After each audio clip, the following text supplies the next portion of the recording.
Good morning, everyone. My name is Damian Williams, and I'm the U.S. Attorney here in the Southern District of New York.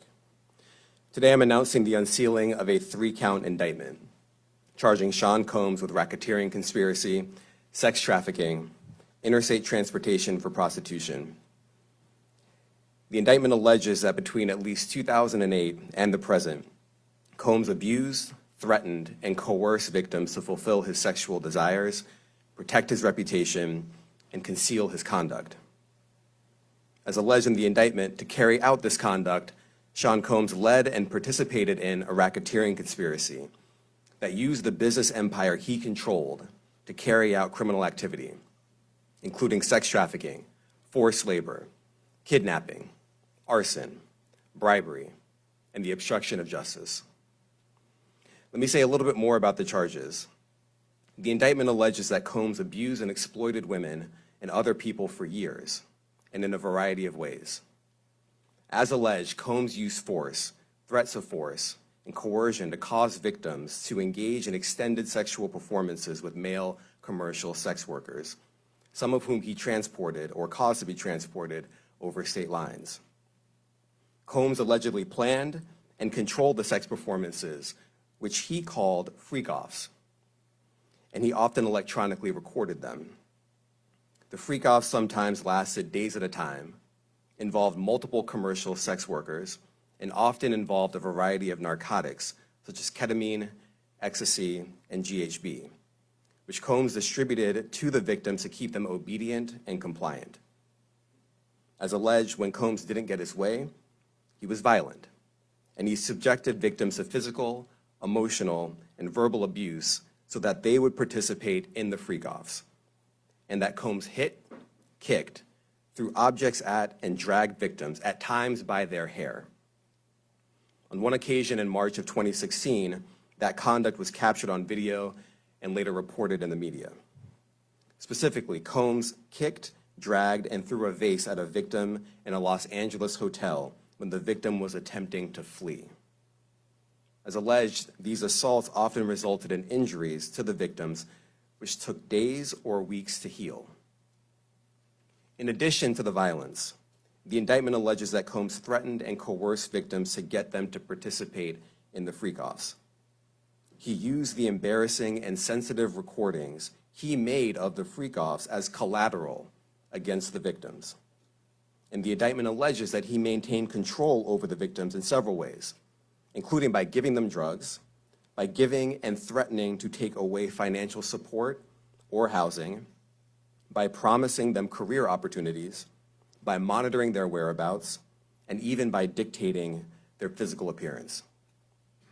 Because of all of this, the indictment alleges that the victims did not believe they could refuse Combs without risking their security or facing more abuse.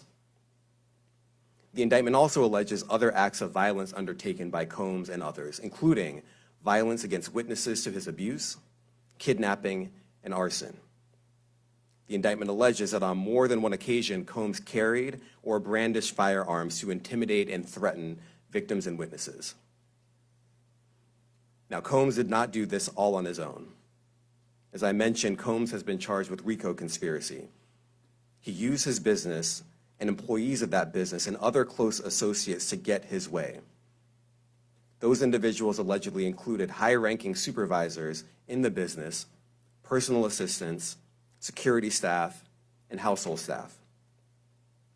The indictment alleges that those individuals facilitated the freak-offs. They booked the hotel rooms and stocked them with the supplies, including drugs, baby oil, personal lubricant, extra linens, and lighting. When the hotel rooms got damaged, they helped clean it up.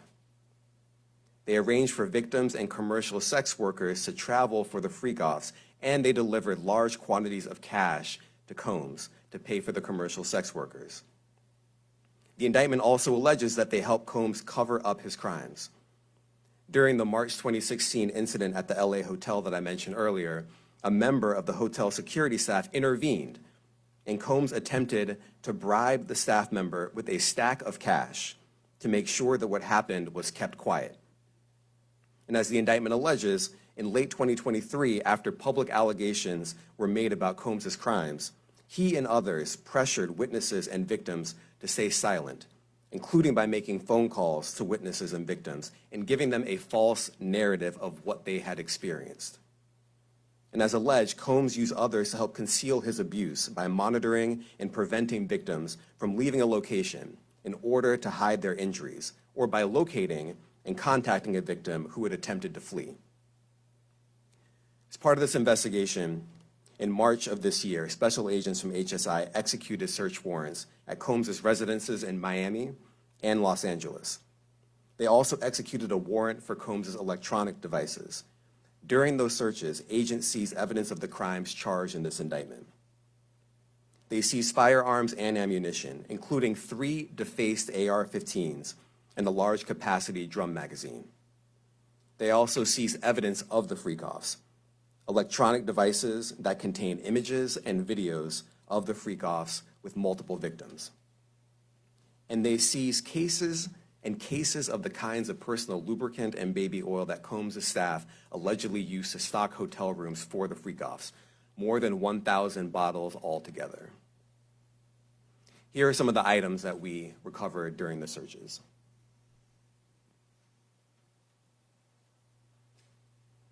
As you can see here, this is a drum magazine, large capacity, and it contains, I believe, 59 rounds.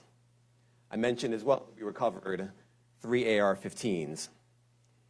This is a close-up shot of one of the AR-15s, and you can see right here, the serial number has been thoroughly defaced. Another picture of more ammunition and parts of 2 AR-15s right there. Now, I want to be clear about 2 things. First, this office is determined to investigate and prosecute anyone who engages in sex trafficking, no matter how powerful or wealthy or famous you may be. No one should doubt our commitment on that. A year ago, Sean Combs stood in Times Square and was handed a key to New York City. Today, he's been indicted and will face justice in the Southern District of New York. Second, we are not done. This investigation is ongoing, and I encourage anyone with information about this case to come forward and to do it quickly. Anyone with information can call 1-877-4HSI-TIP. I want to express my deep appreciation for the victims and witnesses who have used their voices and helped bring this criminal conduct to light. We would not be here without them. I also want to thank the dedicated case agents on the HSI Trafficking in Person Squad in New York. They have been with us since day one and have worked tirelessly on this investigation. They will continue to be invaluable partners to us. I also want to thank the incredible agents and analysts from SDNY who have also provided tremendous assistance on this case. I'm deeply grateful for their continued work. And finally, I want to thank the outstanding career prosecutors from SDNY who are handling this case. Meredith Foster, Emily Johnson, Chrissy Slavic, Madison Smizer, and Mitzi Steiner, and their supervisors, Jamie Backleepter and Jacqueline Kelly. They are members of the Civil Rights Unit in our criminal division. We created the Civil Rights Unit when I became U.S. Attorney. I'm deeply proud of their work on this and so many other cases. I'll now take some questions. Aaron Katursky, ABC. Thanks, Nick. Damian, thanks. The indictment describes aggressive, open, violent, hedonistic abuse that you say was recurrent and widely known. Why did it take law enforcement so long to intervene? How many women were victimized by Sean Combs, and how many others were involved? Look, our investigation is ongoing. We are committed to bringing justice to everyone who's been victimized by the defendant. I can't tell you why it took so long. I think the better focus is on the fact that we are here today. And we are committed to making sure that justice is done. Next question. Thank you. Julia Ainsley, NBC. Thank you for doing this. You said we are not done and that Combs did not do this alone. Do you foresee that there could be other charges related to this case? I'm not taking anything off the table. Janet Fisher, Newsday. What's the difference between the sex trafficking and promoting travel for the purpose of prostitution? Well, there are different crimes with different elements. I don't think we should get into the nitty-gritty of the legal discussion right now, but the sex trafficking, we believe, they're all serious offenses, but the sex trafficking conduct carries some significant penalties, and we are gratified that we were able to bring that charge. Is one more coercive than the other?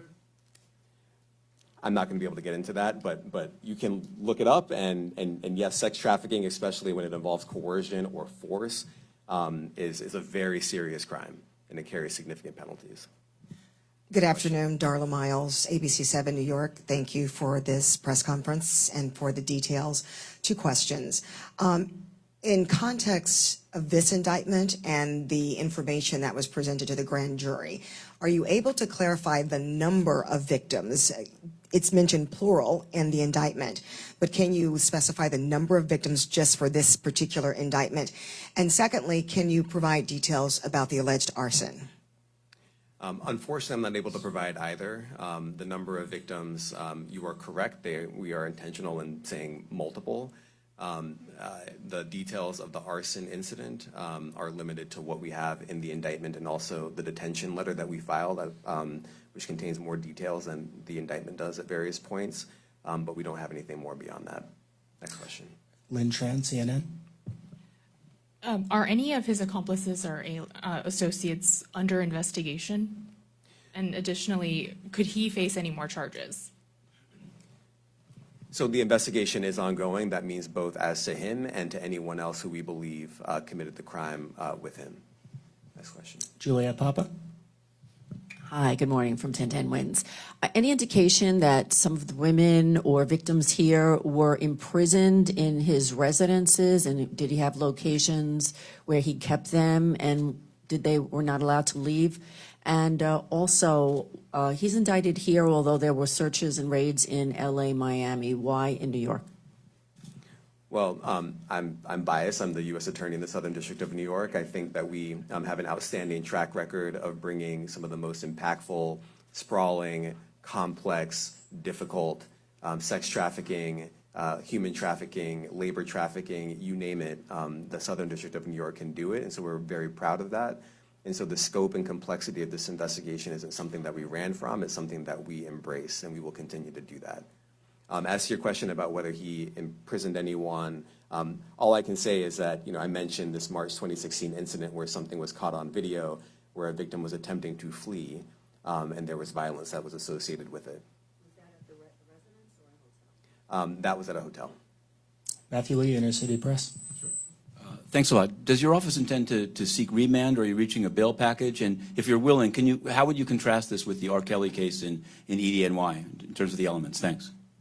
So we will be seeking detention. We have filed a letter laying out our reasoning for seeking pretrial detention. I'm not going to be able to expand beyond what's in the letter, but it contains all of the reasoning, and it contains the law as well. There is a presumption of detention in a case like this, and we think that's warranted. John Anise, New York Daily News.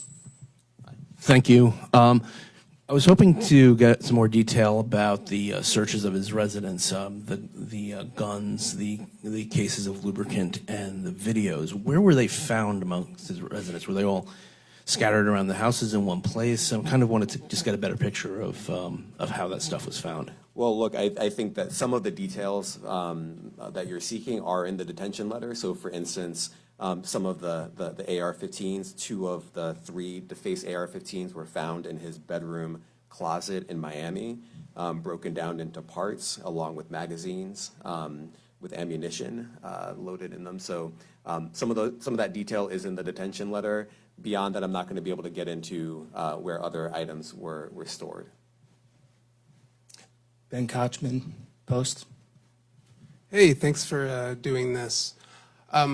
Your office was the office that had been prosecuting Jeffrey Epstein before he died in custody. I have not read your detention memo yet. It's the first thing I'm going to do after this ends. But does the memo address, or is your office concerned with with Combs' safety in custody, given what happened with Epstein? So we are concerned with anyone's safety whenever they are detained prior to trial. It's part of our obligations to keep people safe as well. It's part of the criminal justice system. So, but I do not draw any sort of connection between Jeffrey Epstein's suicide and what may or may not happen to any other defendant while they are detained pre-trial. And of course, the decision whether to detain the defendant will be up to a judge. Our position is that pretrial detention is warranted under the law and based on the facts of this case, and I'll leave it at that. Are some of the prosecutors on this case some of the same prosecutors that had been handling that or that worked on the Maxwell case? So I'm not going to get into the staffing. I will say that this team, this group of AUSAs, this incredible group has been working on this case around the clock, and they've had their hands full. Next question. Gus Rosendale, NBC News. Good morning, sir. Combs' attorney said that his client has been cooperative with investigators. He said that this morning. I was wondering if you would have a reaction to that. Let me just say this. I think that generally and with increasing frequency, the word cooperative or cooperating has taken on tremendous elasticity and it no longer really bears any relation to what the word means when we use it in a very specific context. So responding to lawful process and the like does not qualify as cooperation when we use that term here. Mike Sisak, AP. Thanks. To that end, was there any discussion of Mr. Combs surrendering? I understand he was taken into custody at a hotel in Manhattan last night, and maybe that wasn't the plan. Can you elaborate on how that came about and why that was? I'm not going to be able to get into any sort of operational details as to how he was taken into custody and when. He is in custody right now. He will be appearing in court later today. Was there any discussion of him surrendering, given they claim he's cooperating? I'm not going to be able to get into law enforcement tactics or operations.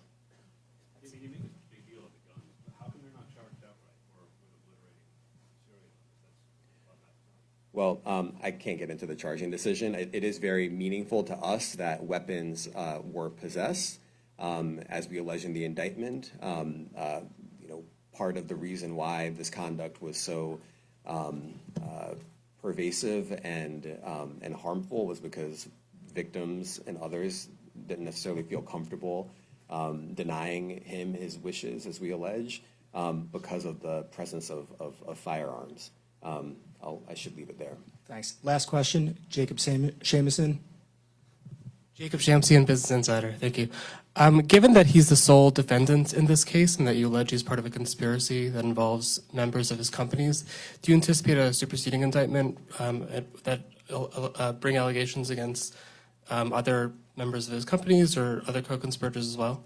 Again, I can't take anything off the table. Anything is possible. Our investigation is very active and ongoing.